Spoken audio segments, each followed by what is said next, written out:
हेरे है गुंजनमा और मनीषवा, यानी कि गुंजन सिंह और मनीष कश्यप, और साथ में पवन सिंह जी। जरा सुनिएगा गौर से।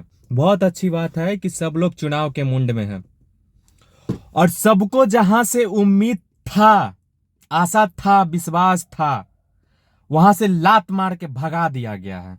कोई वजूद और कोई अस्तित्व नहीं रहा।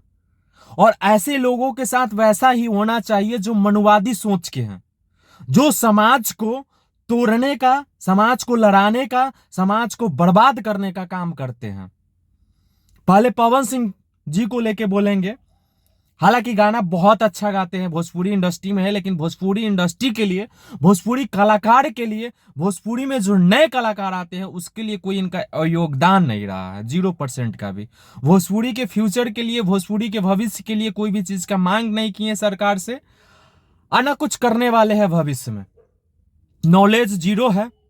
हाँ, लड़कीबाजी में सबसे आगे हैं, दारू पीने में सबसे आगे हैं, गायकी बहुत अच्छा है, शुभकामना है उनका। लेकिन जो राजनीतिक में आना चाहते हैं, और राजनीतिक के तौर पे इनको ये नहीं पता है, जब पत्रकार महोदय जब इनसे सवाल करता है कि विकास आप क्या कीजिएगा क्षेत्र में, आपका मुद्दा क्या होगा, तो ये मुद्दा मीन्स पूछने लगते हैं, विकास का मतलब पूछने लगते हैं। इनको पता नहीं होता है। संविधान का एक किताब नहीं पढ़े होंगे, मेंबर ऑफ पार्लियामेंट का स्पेलिंग इनको नहीं आता होगा, राज्यसभा विधानसभा क्या होता है, एक पार्लियामेंट के अंदर क्या क्या आता है, कैसे हमारा संविधान चलता है, ये इनको पता नहीं होगा। लेकिन आज के डेट में मुंह उठा के चले आते हैं और सिर्फ अपने आप को बोलते हैं कि हमको एक मौका दीजिए और चुनाव जीतना है। अच्छी बात है, शुभकामना है, लेकिन आपको जिस पार्टी से उम्मीद थी वो पार्टी आपको टिकट देने वाली नहीं है, क्योंकि वो जानती है, और आपको सिर्फ लॉलीपॉप दिखा के आपके राजनीतिक कैरियर को बर्बाद करने की पूरा साजिश कर दिया गया उस पार्टी में। हम लोग का उम्मीद है कि आरा से अगर आप, हालांकि आप ट्राई भी कर रहे हैं, कोशिश कर रहे हैं, और तेजस्वी यादव जी पे डिपेंड करता है कि वो आपको टिकट देते हैं कि नहीं देते हैं, लेकिन आरा से आप अगर आरजेडी से आते हैं तो बहुमत से जीतिएगा। आरके सिंह और कोई काम आने वाला नहीं है वहां पे, ये सबको पता है, आप आराम से निकल जाइएगा। अब आते हैं, आपका अच्छा बुरा तो हो गया, लेकिन अब आते हैं 2 चमचों जो बिहार को बर्बाद करने पे लगे हुए हैं। एक है मनीष कश्यप, सन ऑफ बिहार, यानी कि पूरे बिहार का बेटा, मेरा बेटा, सबका बेटा। उसके बाद का कोई वैल्यू नहीं है, और जिसके बाद का वैल्यू नहीं होता उसका बाप का वैल्यू नहीं होता, उसका बाप नहीं है। ठीक है। आए दिन, हर पल, हर सेकेंड अपने बाप को और अपने बात को बदलते रहता है। कभी बोलता है कि माँ बाप के पार्टी से हम नहीं लड़ेंगे, कभी गुजारिश करता है, और इसको भी पता है लोकसभा तो छोड़ दीजिए, बीजेपी इसको विधानसभा का भी टिकट नहीं देगी, विधानसभा का टिकट भी इसको नहीं मिल पाएगा। उसके साथ साथ ये भी जान लीजिए, ये एक मुखिया का भी चुनाव नहीं लड़ पाएगा। और जरा बताइए ये किस हिसाब से ये सोचता है, सन ऑफ चड्डी, हमको नहीं बोलना चाहिए। ये लोग पूरे बिहार में गरीबों का मसीहा बना फिरता है, और गरीबों को किस तरह से चूसता है, लूटता है, लोगों को नहीं पता है।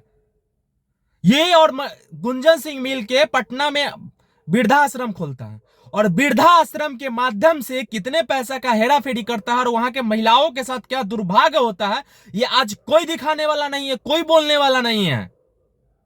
लेकिन कुछ लोगों को ये लगता है कि मनीष कश्यप ये है वो है, ये पत्रकार कम चाटुकार है, और इसको भी नहीं पता।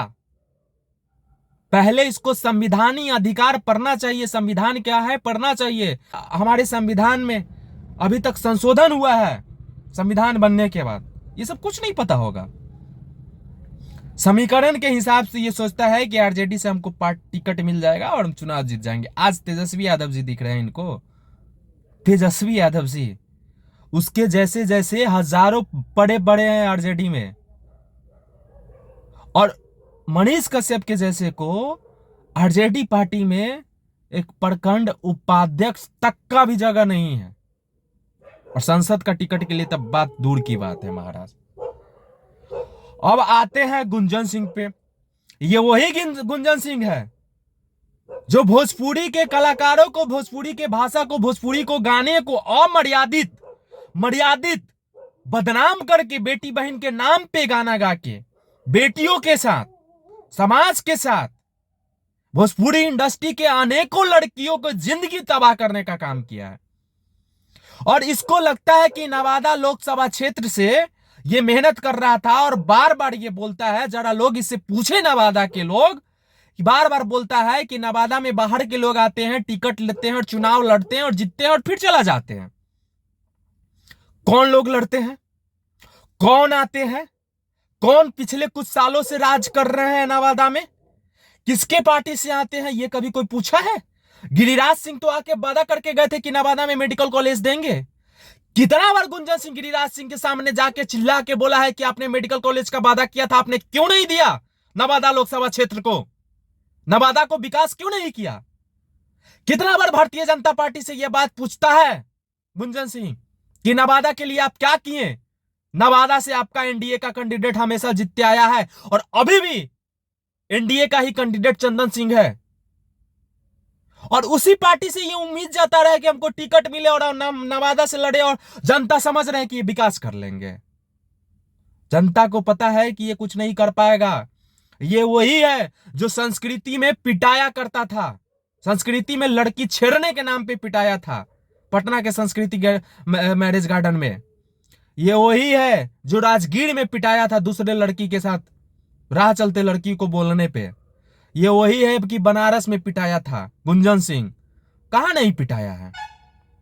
अनेकों लड़कियों के साथ शोषण किया है, लड़कियों के साथ शोषण करने का काम किया है, अनेकों लड़कियों का जिंदगी बर्बाद किया है लालच देके भोजपुरी इंडस्ट्री में।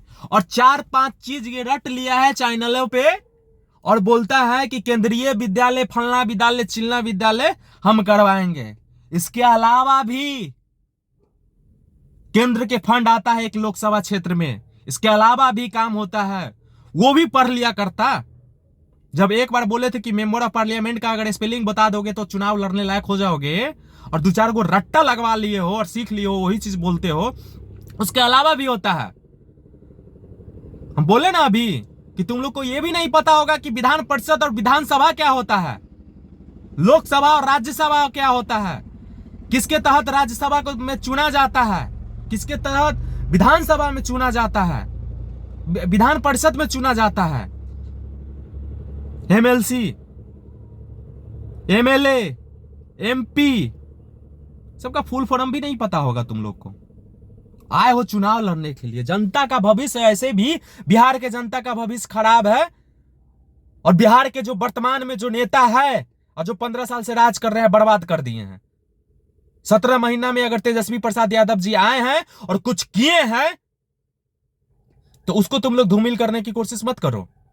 हाँ, अगर इतना ही बिहार के हित के लिए सोचते हो तो अभी भी सवाल उठाना चाहिए, जवाब उठाना चाहिए भारतीय जनता पार्टी से कि बिहार में रोजगार दे, पूरे भारत में रोजगार दे, शिक्षा स्वास्थ्य को सुधारने का कोशिश करे। आज के डेट में जहां एक फिल्म पे टैक्स फ्री कराया जाता है, उस देश में एक पीताम्बरी पे जब लोग जो मरते हैं हिंदू धर्म में और जो पीताम्बर उड़ाते हैं ना, उस पे जीएसटी लग रहा है। आपके बच्चों के शिक्षा पे जीएसटी लग रहा है, आपके दूध, छाली, गोबर पे जीएसटी लग रहा है।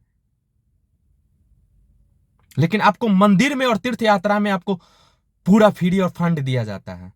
ऐसा फिल्म आपको दिखाया जाता है जिससे आप एक दूसरे के सोच प्रति घृणा करेंगे।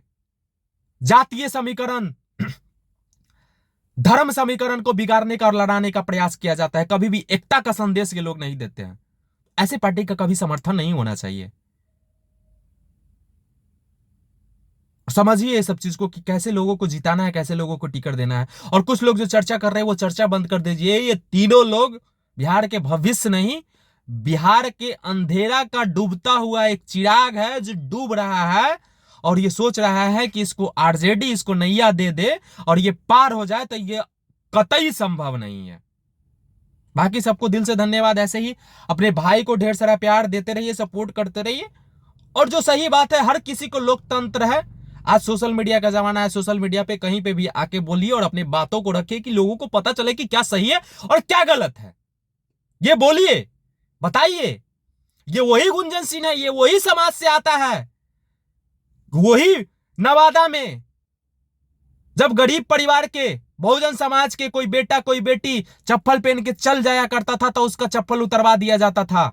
जब घोड़ा पे किसी का बाराती आता था तो उसको गोली मार दिया जाता था। घैला में पानी पीने के कारण घैला फोड़ दिया जाता था। ये वही समाज से आता है, तो कभी एकता की बात नहीं करेगा। बाकी आप लोग समझदार है, बिहार की जनता समझते हैं कि कौन सही है कौन गलत है। सबको दिल से लव यू, और ऐसे ही भाई को ढेर सारा प्यार और सपोर्ट करते हैं।